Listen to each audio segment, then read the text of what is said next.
Agricultural organization Agri-SA says the sector is heavily impacted by the country's failing infrastructure and the ongoing rolling blackouts by Eskom, notwithstanding the global climate change.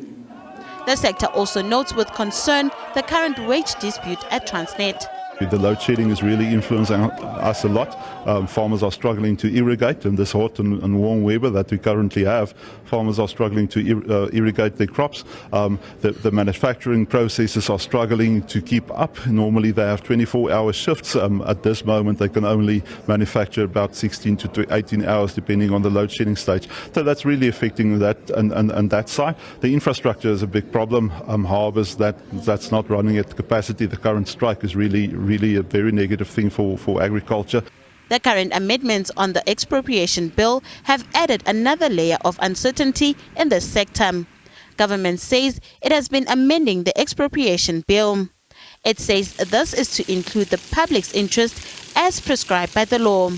At the same time, Agriculture Minister Togo Titiza says government is working around the clock to solve the wage dispute at Transnet. And what we have done, having listened to all parties, has really been to encourage and urge them to go back to the negotiation table and actually resolve this matter because of its impact to the economy as a whole. Addressing farmers at the summit, Eskom Chief Operations Officer Jan Oberholzer said that its system continues to be unpredictable and unreliable. According to Oberholzer, Eskom is aware of the sector's role in the country and the impact the power cuts have on the industry. But, like everyone else, the sector needs to understand that unfortunately, the risk of rolling blackouts remains. Look, I've made it very clear to them that we're going through a tough time, that our system is not that reliable and unpredictable the way we want it. And I also said to them that I believe that the risk of load shedding remains for at least another 12 to 18 months.